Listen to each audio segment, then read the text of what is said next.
Hello, my friends. Hello, my life warriors, wherever you are in the world. Welcome to the Day In, Day Out podcast. This is episode 114. Today I had on Mary Hasavani. Pleasure to have her on the podcast. Truly a delight. She is a film and TV director, writer, basically in Norway and Thailand. We talked about a number of different things, a number of different topics. We talked about her documentary she did, Black Metal Kids, how like her experiences when she was 16, sort of getting into filmmaking, and basically what film she would love to remake if she had the opportunity. Very good conversation. I've got to say, I look forward to getting her back on the podcast sometime in the near future. But anyway, sit back, enjoy, and have a great day. Peace. Hello, my friends. Hello, my life warriors, wherever you are in the world. Welcome to the Day In, Day Out podcast. Today on episode 114, I am very lucky to have Mary Hasavari onto the podcast today. She is a director, writer, TV director, and filmmaker. How are you today, milady? I'm very good, thank you. Excellent. I must ask, like, when someone goes, "Yes, I'm a director," and how do you get down that path? Because it's one of those things that always perplexes me. Well, I guess it's different from director to director, Mm, but I think I went down that path quite the old school way. Like I started to get an interest for filmmaking pretty early on when I was 16. mm, I made my little shorts, and then life happens and I started doing other things, work with design and other stuff. And then I, slowly but surely understood that the medium for me, my medium of expression was filmmaking rather than other mediums. So I applied for different grants and I started making more short films, really getting into the craft practically by doing 16 millimeter films, even, and digital, of course, as well.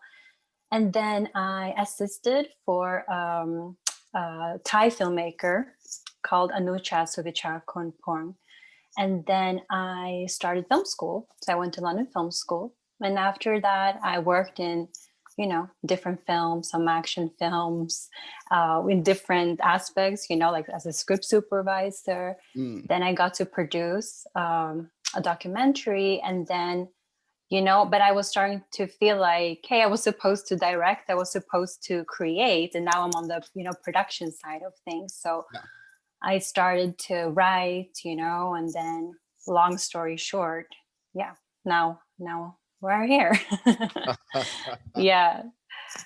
So, like, this is the thing, like, with that, like, yes, your like long journey to get to this point. Well, when I say Mm. long journey, it seems like from 2015 when you were in field school up till present day, sort of finding your Mm. way and like going, yes, directing's my Mm. thing. Mm. Like, what was the sort of immediate draw to directing? Was it just one creative spark or was it something else? It was, I felt like it was the ultimate medium Mm, because prior to that, I used to work with fashion design. So it's clothes, right? mm, But I used to always create these narratives and these worlds and these characters around my concepts, around the clothes. And I felt more and more that, textile wasn't really, uh, doing much for me. I couldn't express myself the way that I wanted to. While film, which I had been working, I've been working with that like many years prior. Um, it has sound, it has images, moving images, it has, it's like what Tarkovsky says, you're like sculpting in time. So you have time, you have all these elements. So for me personally, I feel like it's the most complete medium in a way. Yeah. I see. With like with that, like helping sculpting through time, it must be kind of different from like if you're doing something for TV and like if you're doing something Right. for a documentary or doing something for a feature film. Like, what are some of Mhm. the sort of key differences about doing that, or is it like more or less the same? Um, Well, there are many things that are similar, many things that are different. But to take the time element, if you go for more like the classical formats, you would think that a feature film, maybe it's like around 2 to 3 hours. A series is longer, right? So and the short film is, of course, a lot shorter. So, but each forum has a way of telling a story in a way, and the longer form is not necessarily better than the short form, but it's a different challenge in each form. Like, for example, with short films, for me it's about showing a moment in time, right? Like just something that, if you think about your memories, it's like that moment in time that something changed in you, or something happened. It's like a memory. That's how I see the short form, for example. Yeah. ah, While the feature, it's like longer, like you can look at a story from many angles. So yeah, I would say that's the main difference. Time. mm. Yeah, like I find when I see like people when they're doing sort of their direction in film, like in film, like it's quite often it amazes me how they can like put it all together and like go, okay, right. With like working with the team of editors, working with like everyone, getting that cinematography quite correct, finding that right vibe. Like, Mm. is that all down to the directors to go, okay, you know what, I need it at this gradient to like go through the whole film like this, because there's a TV show called like Limitless. Mm-hmm. You may have remembered the film with Bradley Cooper, but they Mm-hmm. did a gradient trick where, well, not a trick, where when he's on this pill to make him like super smart, all of a sudden Mm-hmm. everything becomes brighter and then everything goes dull when he's not on it. Mm-hmm. Mm-hmm.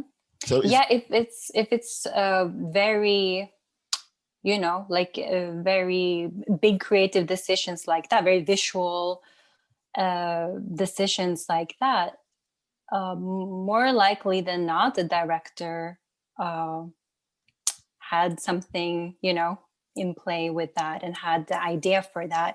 But it really depends. It's like many directors, every director work differently. mm, Some work more collaboratively with their cinematographer. Of course, we all collaborate with the rest of our team. I tend to work more in the the author sense, that I have a very specific vision, also visually, also in terms of the framing, in terms of the everything from the color to the lighting. I also camera operate my own documentaries and also a feature documentary. I also camera operated. So for me, I like to be a little bit hands on mm, when it comes to those decisions. But it really depends on the director. right. I can imagine that being hands on, as you mentioned, is so Mm. much easier if like, okay, yeah, you're doing a short film. Like getting all those moving parts and like I'm responsible for everything. But when it comes to a feature film, it's like going, okay, No, I in terms of there's a scale of hands on too, right? So yeah, one thing is like you're actually holding the camera in your hand, like that's as close you can get to hands on. But another way of seeing it is more like you have a very specific vision for what you want, right? mm, So you might go like I want this kind of framing. I want it quite symmetrical. For example, we go from here, and you will be quite specific about what you want. That's another way of seeing it as hands-on. But of course, it's a collaborative effort. Like you also the what you call it the luxury of being a director is that you can also be like open to take ideas, like people come with ideas and you can be like, oh, I like that idea, okay, let's take that. And it's like, okay, let's not go with that idea, so you can pick and choose in a way. Yeah, understood. Like, I am curious with regards to, like, you were you were educated with regards to film over here in the UK, in London, Mm-hmm. and like Yeah. now you're in Norway. Like, Right. yes, what are the sort of realms of opportunities like in the Norway's like film and TV industry? Is it like vast, or is it kind of like, yeah? It's a good question because in one sense it's a lot of opportunity because we like the entire film industry is governmentally funded. There's no private film industry here, Hmm. right? On the other hand, there's a challenge if you are a woman of color or a person of color in general. If you look at the statistics, only 0.3% of the entire budget, that's less than half percent, was given to filmmakers of color. So this is like a subject that's going on in the world, that's always been an issue in general, but that's been brought to light in the recent times, like looking at the BLM movement and many other elements. So yeah, so but hopefully these things are changing, and when I got funding for my feature now, for the script development of that, I thought that was a miracle because that was I've been applying for years, and the odds are so low, less than half percent. It's crazy. Yeah. So yeah. Yeah, I can imagine if it's all government sort of backs, that it like the problems that could also have, because there's only a sort of limited pool of money, and yeah, the challenges of getting attention for it, because I imagine there'll be like one or two people who've kind of really sort of broke out and like they seem to get funding quite a lot, and with other people it's like, hey, give me a chance, come on, just need one chance. So like, yeah, here in the UK, where we do have government backing but we do have private enterprise, Mm, I think if you've like hit with like a good couple of short films, you might have mm. sort of better avenues to get ahead. I might be completely wrong about that, but yeah, I don't know. Like, you've Yeah, kind of well, here it's a smaller community in a sense, and there's a lot of filmmakers of color who have gotten a lot of accolades, awards, Mm, both locally and globally, and are still not able to debut, as we call it, to get that your feature made. yeah. So it's a very strange situation.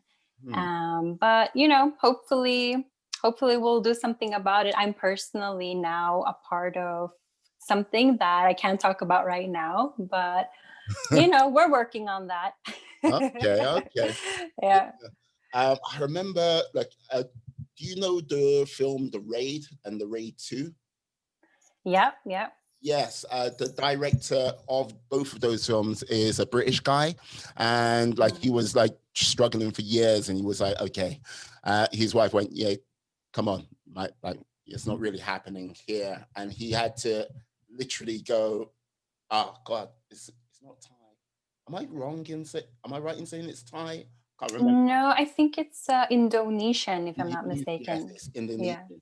And like you had to go to Indonesia, and like he was like, okay. And then Mm, he did his film. And let's just say the raid, like there's many a corridor in the raid, which is the same again and again and again. But he was like, yeah, the raid, mm, great, one of the greatest action films of all time. But it took him going all the way out to another country to make it mm. happen to come back. Like, yeah. Yeah, but more and more people are actually going to Asia. So I've been living in, back and forth to Thailand for many years, and also produced films there, worked in the film industry there. A lot of American films who have come over. And I had a meeting with a very big studio in Los Angeles for a film they were looking to produce in Thailand. And they told me that 80% of all their productions are outsourced abroad. 80%. So that's almost everything. Yeah. It's quite a lot.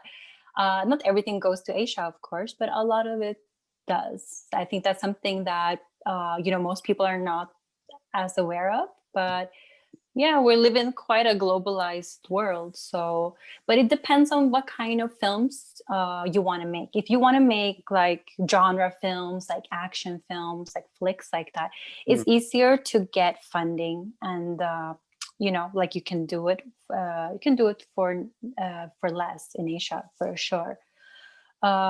If you want to make more, other kinds of films, cross-genre films, Yes. magical realism, then it's a little bit more of a challenge. But now I'm also was very fortunate to be working with an American producer called Autumn Bailey Ford. And now also another production company came in that's called The Volper, and they produced LA Confidential. So we are now, they're now,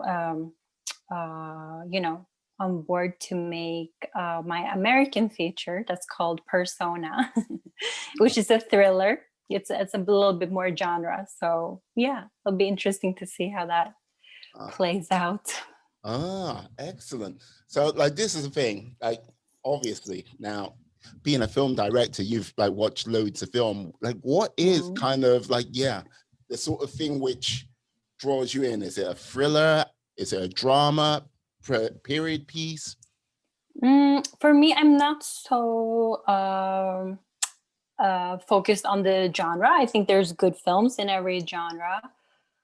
I don't know. I think it's, like I have quite a broad taste in films, but they need to be something, I need to feel like there's a vision behind the film, not like a decision by committee. I can feel like I can sense that.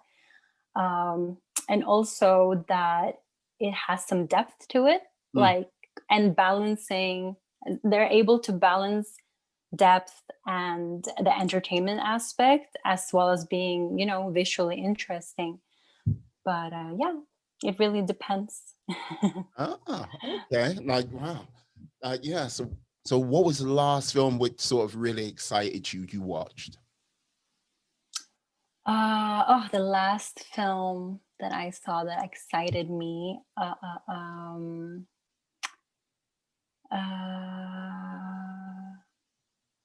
I completely have like a brain freeze now. But it's I believe it's a Polish film about a convict who becomes a priest, but he is sort of like an imposter. He dresses up and he oh my gosh, what is it called? That one was pretty amazing. Oh no. It's like I have a complete, I watched in the movies actually. What was it? The priest? No, I'll find out later. Okay. Sorry, I have like a complete brain PSM, but that one was amazing. What else? Let's see something that I do remember.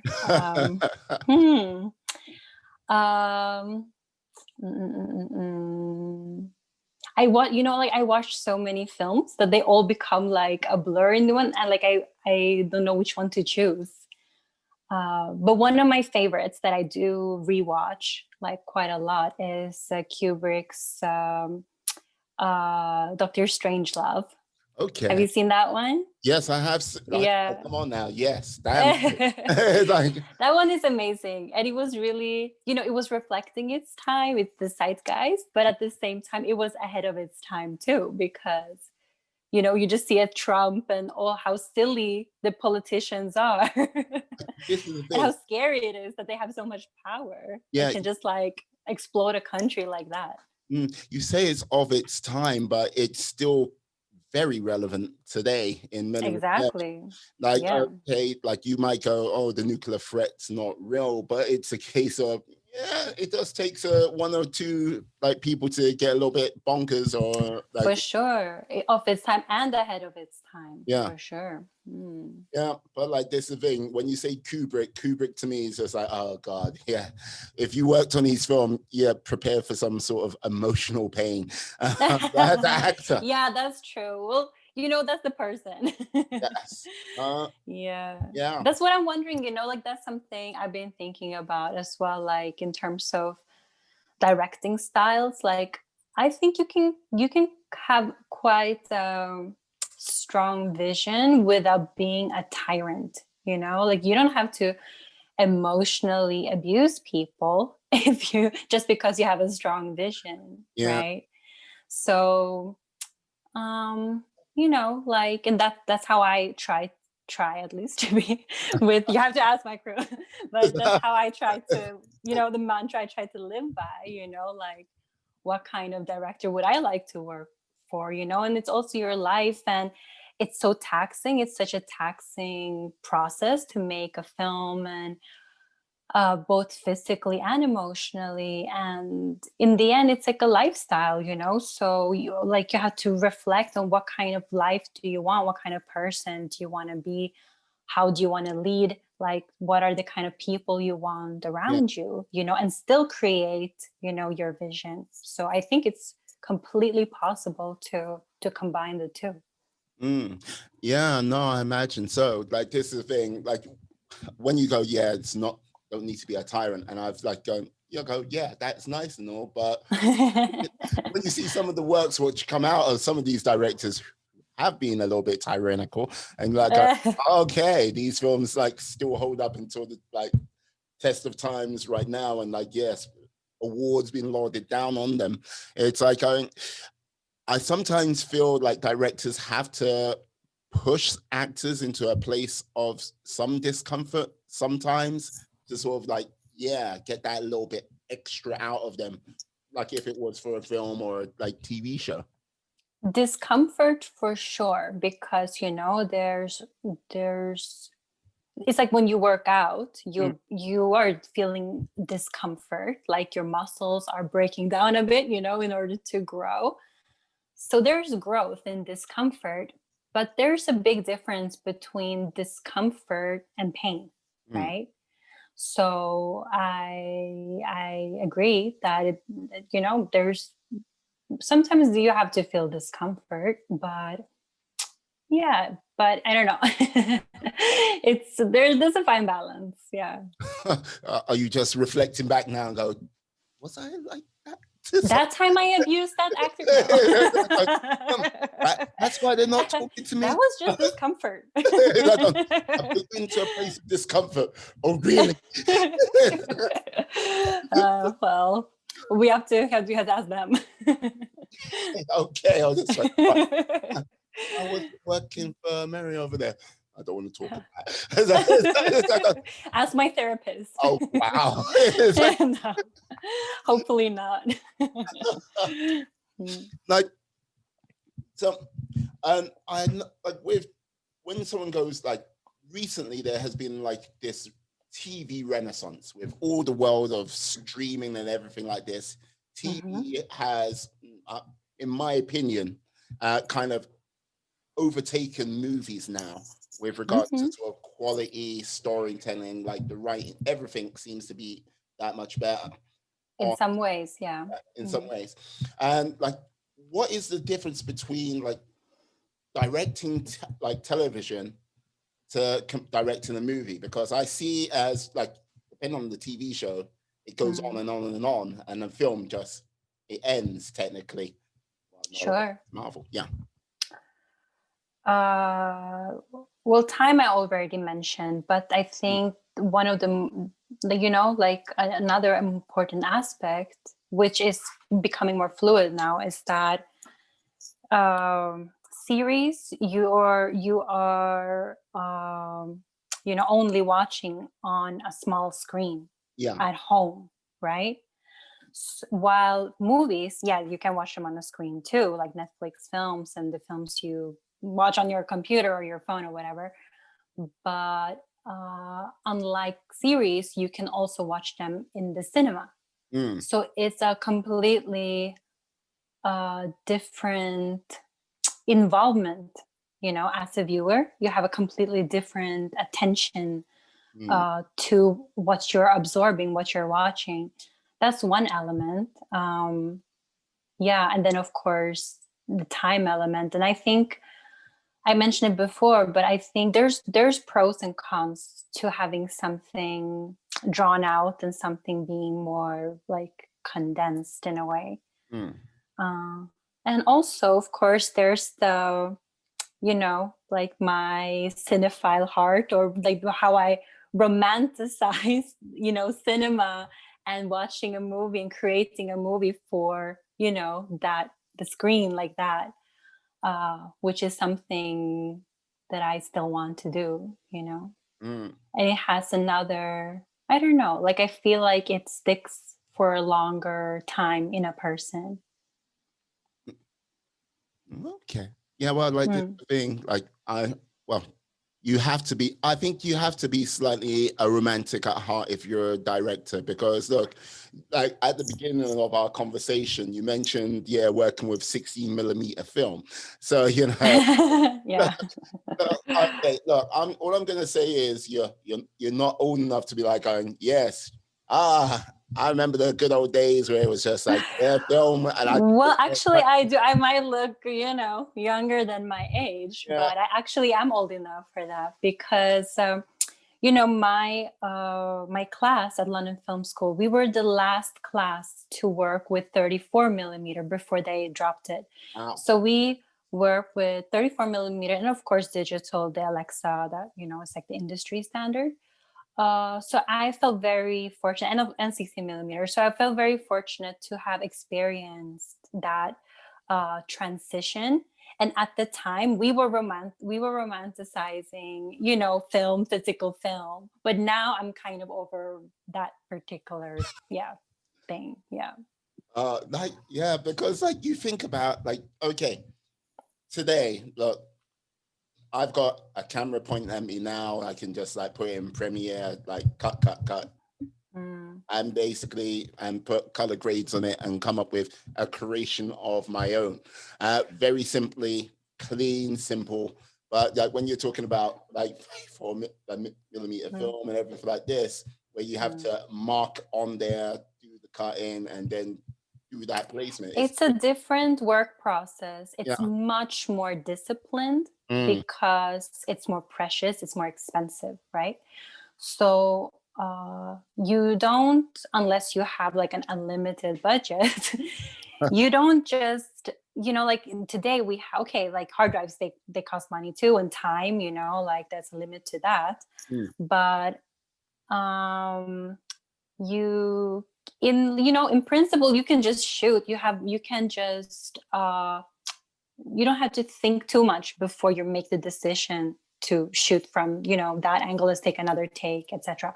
While with film, it's a limited resource, so it forces you to be more disciplined in your work, more prepared. And I do feel like even though I work with digital now, I still work in that old school sense where I am very prepared and have thought through quite a lot before I come on set. At the same time, I think that gives me the opportunity to be more open and like more spontaneous, because my framework, in my mind is so clear. So when something happens on set, and it's always going to happen, like something you didn't think of, the actor does something you didn't think of, I can always include that if I think it works for the film. I am not going to, it's not so, I'm not going to make wasteful decisions. So I feel like I prefer to work like that. Yes, a limited resource. Yes, because like, yeah, as you say, if you have to re-edit or like do a different edit, putting things together in the old school way, you could do it maybe a couple of times before you've got that footage is gone forever. And where with regards to digital, okay, you can edit and edit, change for pretty much infinity until, like, you know what I mean? Well, or till the hard drive like goes, yeah, I'm not doing this anymore. But yeah, no, great. Now, would you say, like, with regards to then and now and the sort of creative process for people coming up now, would you say it's easier for them or would you say it's harder?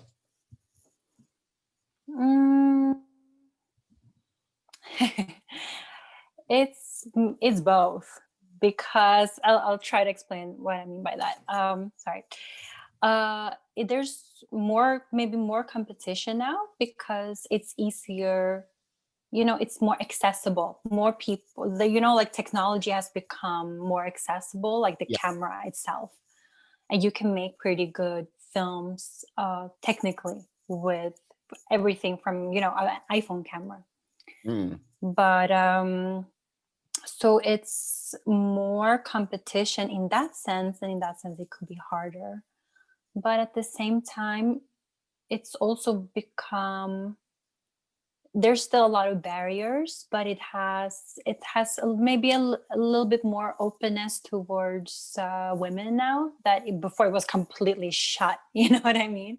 Like, if I try to become a filmmaker like 10 years ago, I could just forget about it, and it's really strange to say that, like, we are like in modern times, like 2010, 2020. Like, I was discouraged when I was in high school, and we in Norway, we have like this different, you can choose different line in a way. So I did media and communication in high school. So we made our short films, the whole class made a short film together. And my script that I wrote with my friend in class, it won by vote. It was anonymous because we were not popular. So luckily it was anonymous voting. Hey, vote for me. I done this. No, Mary, no, we're not. Get out. They're like, you're not cool enough. No, so it was anonymous. And but still, and I wanted to direct it. I wanted to direct or produce it. But the teacher, for some reason, had he had like these two other guys in mind that they were like his, like he saw them as like his future filmmaker, prodigies or whatever. Not me. And then so I became the gaffer. So that's like, the person who puts up the lights and the handy woman.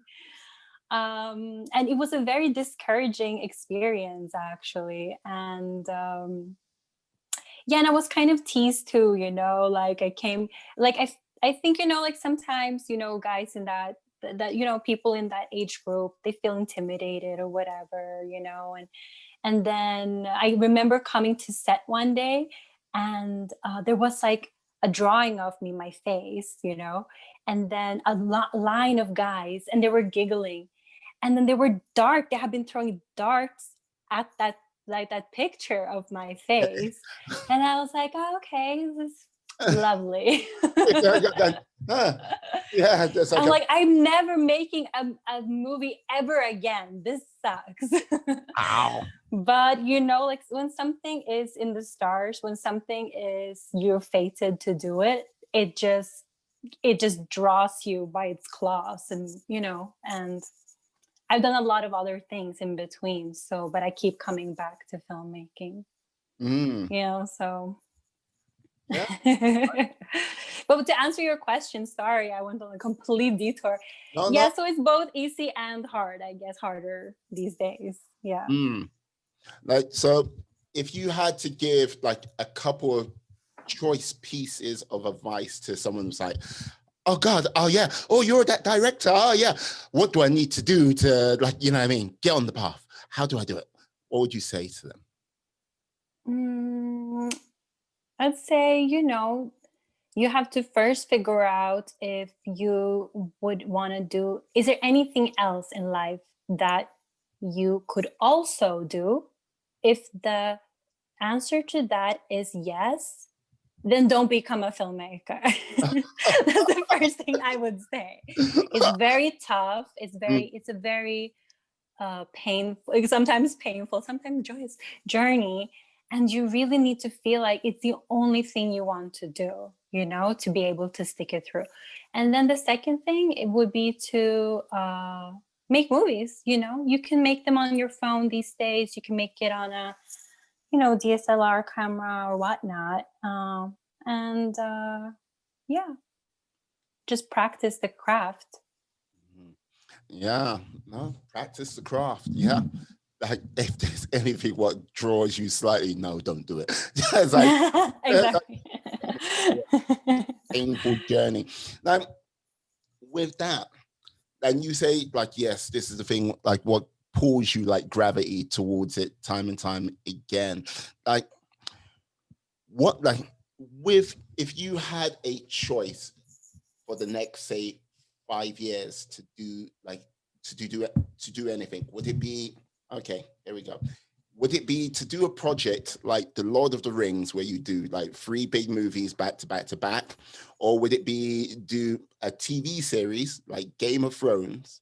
Or would you rather do sort of multiple different projects, like say a documentary, like, or in the realms of Blue Planet, say? What one would you choose? Right. Even though I wouldn't mind making, like a sequel, or like a franchise film. Wait, let me think. It's hard though.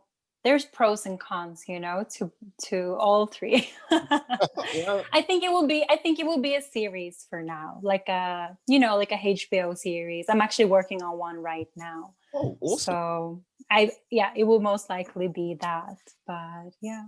Yeah, yes. I think the last great HBO series I watched was Chernobyl, which, All right.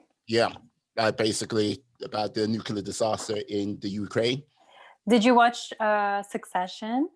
You know what? Everyone keeps on saying to me, watch Succession, watch it. It's the best piece of series writing I've ever seen. Like it's incredible, and it's really smart the way, it's pretty much inspired by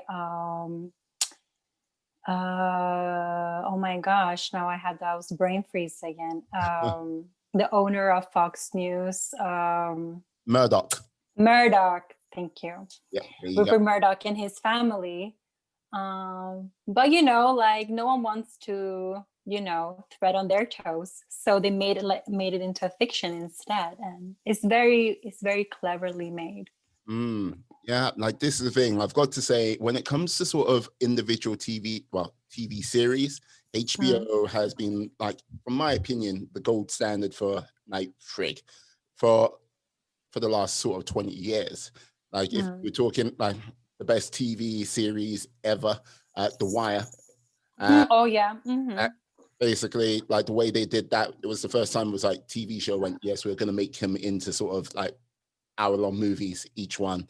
And like sort of storytelling, the writing from season 1, where it did the police force, then it was like, the for sure. and then, and how they are, and also how they were showing, like the different angles, different perspectives from everyone in society.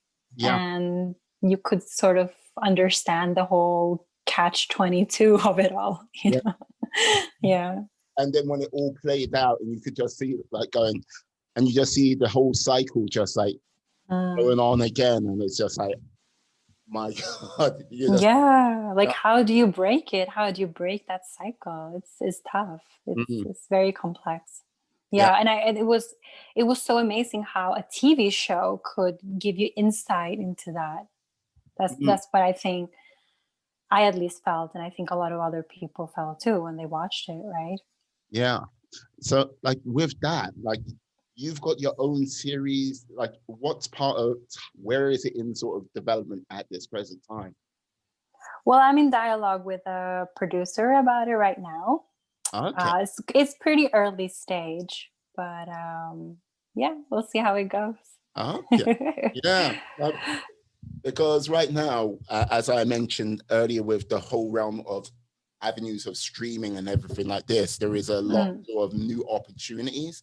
And like, yeah, TV shows are coming from all over the world, like into like the sort of mainstream, especially like the main culprit, which is leading the charge, is Netflix.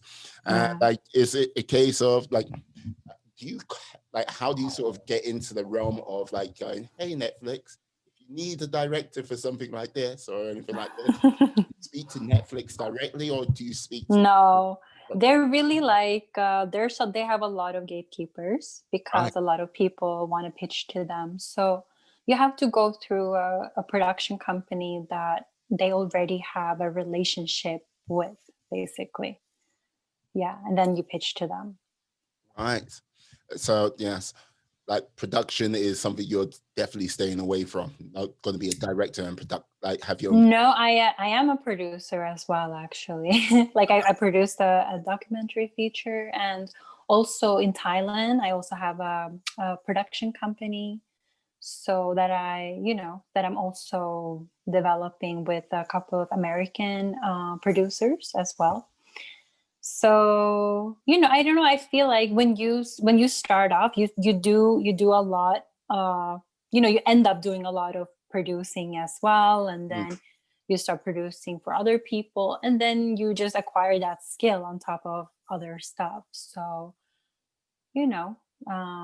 but I think it's like I don't want to limit myself. Like I'm a filmmaker. If it's producing, script writing, or directing, I like all those roles in a way. Yeah, I see. But yes, a lady of many talents. Many a hat worn. And yeah, you mentioned your documentary. Yeah, Black Metal Kids. Oh What? yeah. Yeah. Yeah, the Norwegian Black-metal. Yeah. Are you familiar with that music genre? Like I'm like, all I would say is when you talk about metal, like I've had sort of brief sort of touches of just like, yes, I have a friend who's like, yeah, I really like this. I'm like, oh, Yeah. okay. Like, I'm not like, yes, an aficionado or anything like that. No. So I've approached that more as a like a like what you call it, social anthropology perspective. But that was like the first documentary I made, like, or the first film I made when I was like 16. Yeah. So that's why I mentioned it. But yeah, but I think I have, when it comes to my documentary work, I do find different subcultures quite interesting, especially youth culture. Like I also made a documentary about my sister and her friends who were really into manga and anime and Japanese pop culture, which is like they identify with it so much. And I find it so fascinating how some kids in Norway, who have like a Thai background, one had a background from Iraq, one had from France, or Chile, how what they had in common was this identification with Japanese pop culture, and in a country they've never been to. It's like imagined cultural identity. I find it so fascinating. So yeah, so that's oh, sorry, I think someone's calling me. Decline. Sorry about that. I'm on my phone. Did you see me? Oh, yeah, I can see. Sorry about that. No way. Yeah, so so that's why I wanted to explore with my documentary, the black metal documentary as well. Ah, how Mm. long did it take you to like from like concept to actually getting it out on film? How long did it take to do that? Well, that one was pretty quick. That was like I shot that on DV. You know, this was a long time ago. You know, DV tape. Okay, yeah, Yeah. yeah. So that took like 2 weeks. You know, it was just for fun in a way. But when I make my recent short film that I just finished now actually, and we're doing color grading and sound design on it as we speak. Mm.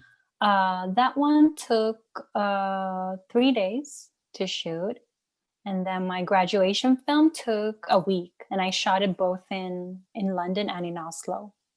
Right. Yeah. Yeah. So, what was one of the like key things which surprised you when you did your documentary, like the first one, the Black Metal Kids?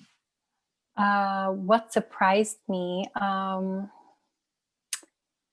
uh, um,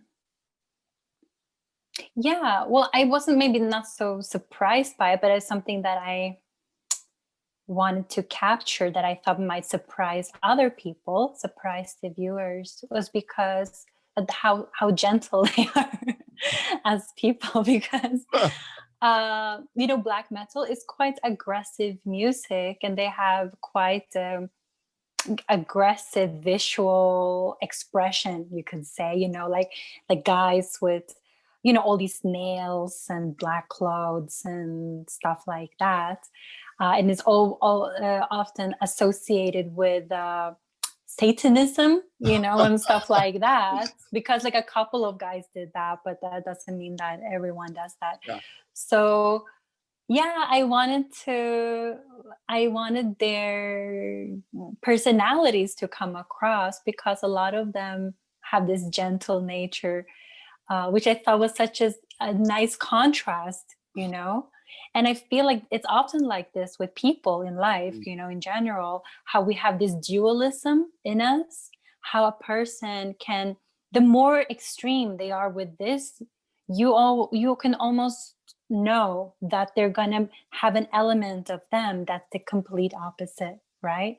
So that's how, you know, I find that complexity in human nature fascinating. Yeah, no, like this is a thing. Something what came into my head. I could see a performer called Death Reaper, and like he's sitting there with like with a big fluffy kitten, like going, "Oh, who's that?" Like, you just look at him like Death Reaper, right? Yeah, yeah. Like Yeah. calling on the Dark Lord. Oh, look at my kitten. Yeah. Yeah, something like that. Yes. So it is quite surprising that you go, yeah, it took like 3 days, 2 weeks, and like, you know what I mean, the turnaround is quite nippy, quite quick. Like sort of like how difficult have you found like getting your working process together? Or I shouldn't say difficult. How has the sort of process from your first film to now? So you like going, oh, okay, I've got all these plates spinning. You don't have a sort of Mm. support team, and now you like, yeah, from beginning to end. Well, it becomes, well, more and more complex, you could say. Like when Mm. you're young, you're just grabbing your camera and you're doing, you know, you're just being a little bit more spontaneous, you could say. Yeah. And you don't have so much budget either. You have less to lose. And you have smaller crew, you know, like that makes you more agile too. But you know, as you become like a professional, you have bigger budgets, you have more people involved, you have more at stake, and what you create becomes public, you know, so you will be reminded of that movie that you made. So and sometimes, you know, if it's like now, like I'm working on my first feature as a director, uh, and I don't know if it's going to be the American one or the Norwegian one that's going to be the first one, Mm. which is an interesting, I feel like it's interesting and very fortunate situation that I all of a sudden find myself in after having, struggled for quite some time. And all of a sudden everything happens at once. I guess it's quite typical. But what was I saying? Yeah, so then for me, it would feel like a very, something I've been working towards for so long. And almost I don't know if I'm gonna get the opportunity to do it again, so I'm making it as if it's my last movie. Oh yeah. So it's a lot more at stake for me now than it was, back then when I was just making my silly little short film on DV tape. Hey, look, like you say, silly little film. Like it's a case of like I look at it as a bold first step, and yeah, taking that bold first step down a path which, okay, you had you were discouraged by your first teacher in some regards, made the gaffer of the film having a bunch of guys throw darts at effigy of you. Like, you know what I mean? To sort of pick up the skills over the course of time to go, right, yeah, I'm working in Norway now. I'm working in Thailand, and it's building up a production company there and over here.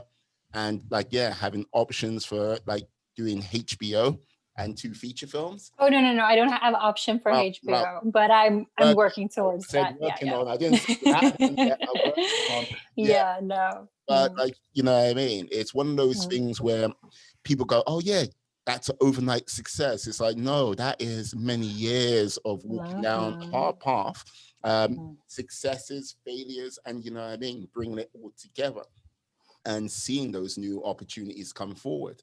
And so so if both of them come in at the same time, would it be a case of one will start then and the other will start then? Which one, if you had to pull I won't go, no, I won't say no.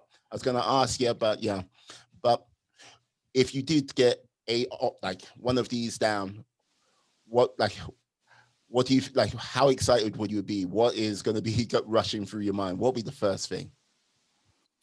I don't know. It would feel unreal. I don't know. It would be amazing if I could do both in a short span of time. Definitely be a dream come true. There's really nothing I would like more. It's interesting because people talk about oh, I want to have kids, and they have that urge, that physical urge.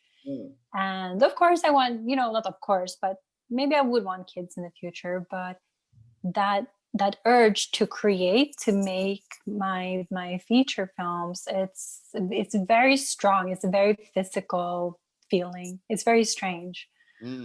And I think, unless you have felt it, maybe entrepreneurs can relate to that. I don't know. You have something you want to create, to build, and it's painful when you're not, you don't have the means or the opportunity to do it. It's something you can feel physically. Well, this is a thing. You mentioned entrepreneurs there. Entrepreneurs, they're bringing something, they're bringing a company into life. So it's their child in some respects, which has a sort of ongoing thing all the way down. Now you are bringing with film, you bring something to life, but when it's a movie, not unless you're going into the sort of whole realm of Marvel where it's 25 films and counting. Basically. Yeah, but it's you are taking a magical moment in a big sort of snapshot, and then making that and bringing it to life then. And which it has a sort of shorter life cycle, but it kind of still goes on, if you get what I mean. So because people always refer back to whatever film you made and go, yes, so what was it like to do this film? Or or fans come on and go, oh my God, I love this film because of this, that, the other. How did you come up with this? So it's always sort of going to be there with you, if you get what I mean. Yeah, exactly. And I also think that, good artists, they reflect the time they're in as well.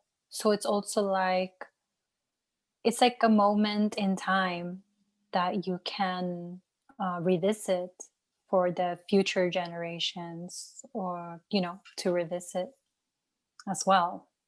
Mm, Hmm. yeah.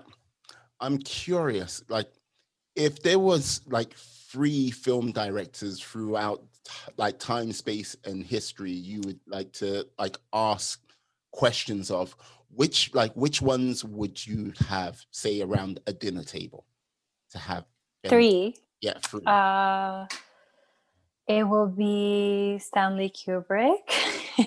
I think. But I might be a little bit scared of him. But you know Yeah. but I would like him at the table. So not that scared. Then it will be Shirin Neshat. She's still working, and Iranian film director, very talented.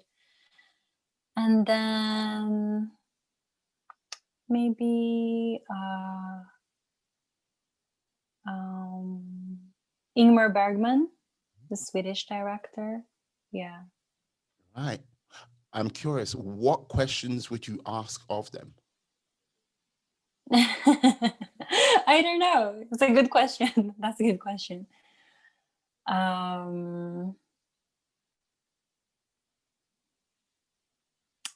um, I'd ask them if they want to make a movie with me as a collaboration. Ah. That's what I would want. Yeah. So I could, like learn from them and co-create. I'm curious now, like, yeah, work in collaboration with them. What type Mm. of film would you want to do with them? You mean genre-wise, Yeah, or? summarize. Yes. Well, I really like magical realism, which I think they work with that too. So probably something like that, something that's a bit cross genre, like it has elements of comedy, it's a bit of thriller, it has, fantastical elements that pops up, but that feels, like it fits into that world somehow. Yeah, something like that. And also something that, reflects our time as well. Interesting. Ah. Oh, and if I could choose a fourth one, it would be Francis Ford Coppola as well. Okay. Like, Yeah, why Francis Ford Coppola? because I really admire his films, his Godfather films, the way he raised his daughter, who is herself a very talented film director, Sofia Coppola. Hmm. And I read that he said that the future filmmaker is going to be this little girl in the Midwest, because now the technology is available for everyone. Mm. And so he was really ahead of his time, and very like boundary breaking in the way he thinks, and don't limit people, and see that there are stories that haven't been told because certain directors haven't had the opportunity to tell them, and they might be people are curious about those perspectives too, and maybe you know I that's how we can bring a fresh look at our world, in a way reflected through film. So I like that he thought of that at an early stage, where this was like before Me Too, before BLM, before anything, any of that, where in a time that there were only not only, but 99% male directors, and he was one of them. So he had that foresight in a way. So yeah, I like his vibe, even though I don't know him. Hopefully, you'll have a chance to meet him and, yeah, Yeah, take things from there. for sure. So, it's 2020 now. Like Yeah. 2025, 10 years after you graduated from London Film School, like what would you like to be like some of the things you've achieved or looking to move on to? Mm, I hope to have made those two features that Mm. I'm currently working on, the show that I'm currently working on, developing, and maybe a bigger budget movie. Get invited to do something, like a type of franchise film, because anyone who knows me knows that I actually hate franchise films. I hate those big superhero films, but I feel like if there's something that you don't like, you cannot just sit and complain about it if you're not willing to do something different, and I see what a big impact they have on the zeitgeist and uh, like popular culture in general. So I'd be curious to have that opportunity and that forum in a way to put my angle on it. Yeah. Yeah. Oh, who knows? Might be directing, much to maybe your chagrin, one of the Marvel movies. Who knows? We'll see. We'll see. It's like, yeah. A few years ago, I was a shadow on Marvel's Agents of Shield. Like the TV show in Yeah. Los Angeles. Yeah, yeah. So, but that's a big leap from being a shadow on a Marvel show to actually directing a Marvel film. But who knows? Hey, like one bold step forward. You never know. You never know. Ah, Yeah. what was that like though, being a shadow, just like going, okay, watching everything, seeing that going on? Because Yeah. it was a fairly large TV show. Definitely. And it was my first time being on a TV set, Mm. although I've been on, film sets before and action film sets before, but I hadn't been on like a studio lot before and seeing the inner workings of that. Um, my mentor is the executive producer of that show when it was running, and also a writer, very talented writer, Craig Titley. And yeah, so they invited me to shadow, and it was fun. Everyone was super nice, and but I'm a person who feel useless if I'm not doing something, you know what I Yeah. mean? But I guess I was like absorbing, like absorbing the knowledge. So it was good. I learned a lot, and but I feel like the biggest lesson I got from it is that it is possible to have a strong vision and at the same time have a harmonious, like workflow, and be kind to one another, because in a lot of film crews there can be a little bit of a lot of egos. Yes. Yeah, and it really starts at the top. It really starts with the producers and the directors, and it goes down from there. And everyone, it was like a big family, and everyone you know treated everyone from the PAs to, like I felt like a VIP. I was like the shadow. I'm like, why do I have a chair? Like I'm not worthy. But yeah, they were so nice, and it really inspired me to create that kind of culture and working environment on my own sets. Yeah. Brilliant. Brilliant. Liking that. Now, I've got to say, like, one of the things I've noticed with regards to the film industry, there used to be this sort of middle ground where it wasn't like it was like between $5 to $50 million budget films, which, like kind of were there for your awards or just sort of mid-tier things. And yes, like the big popcorn blockbuster Marvel films have kind of like killed off that market just because of the nature of the beast. Mm. It's sort of coming back into streaming a little. Like if there was like a film you could remake in that sort of budget, sort of like The Usual Suspects or something like that, which Right. one would you remake? That's a good question. I've never thought of that actually, but maybe I should have. What film would I remake that hasn't been remade already, or could I make like another stab at it? You can make another stab at it, yeah.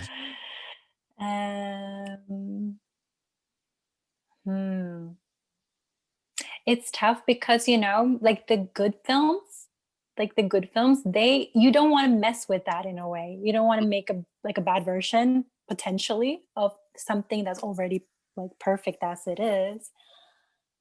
But then maybe there will be something that's more pulpy, something that was kind of like baddish, but kind of good in a way. Then I kind of want to do it my way. Yeah. Oh my gosh, I have thought about that. I forgot. There's a Japanese B-movie series from the 70s. Yeah. Called there are two. There's one called Stray Cat Rock, and it is in a way a franchise, but it's like a low budget franchise.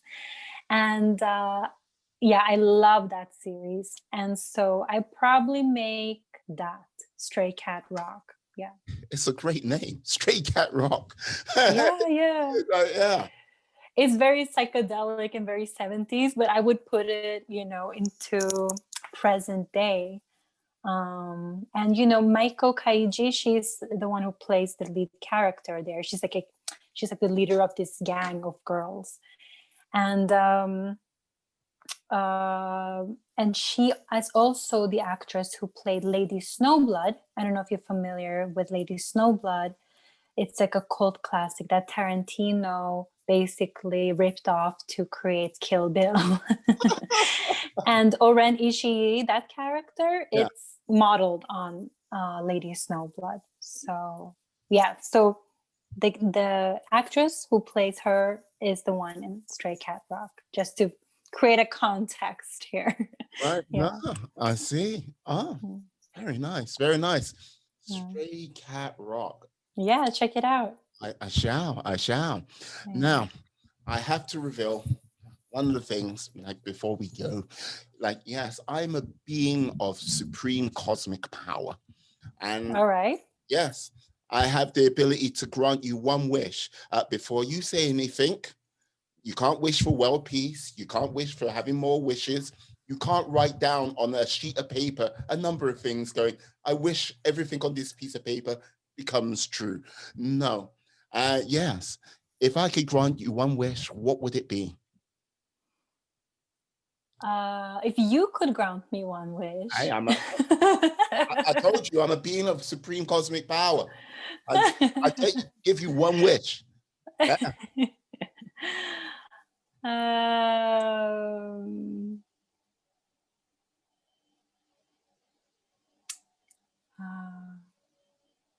That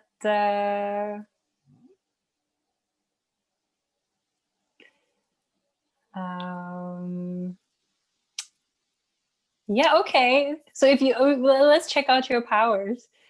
So you could maybe okay, so I wish that COVID ceased to exist in 2 months so we can get on with our lives. Let's put your powers to the test. Put it this way, look, people have wished for that, and look, I managed to get a vaccine out there on a number of fronts. What means, okay, that okay. Under control in 2 months' time. Yes. Yeah, I might have to like push that back till summer 2021, but you know what I mean. That wasn't my wish. Hey, look. You're bargaining. I didn't know you could bargain. It's complicated. All right. Okay, COVID gone in 2 months' time. Excellent. Yeah. I have to say, yeah, you have been a superstar and yeah, a great person to talk to today, Marie. Thank you. Yeah. Likewise. Yeah. Can you tell the lovely people how they can get hold of you out there? Sure. Well, I'm on social media, so you can search my name at Mary Hasavari on Instagram. And my webpage is matchesfilms.com. You can Perfect. find me there. Hmm. Superb, superb. I'd like to say thank you, Mary, for coming on today. I'd like to Thank say, you. indeed, indeed. I'd like to say thank you to you, my friends, my life warriors out there. Please stay safe, stay well, be awesome, be excellent, be fantastic, be all the positive bees you can be out there in this world and more. Anyway, have a great day. Yeah, peace. And we are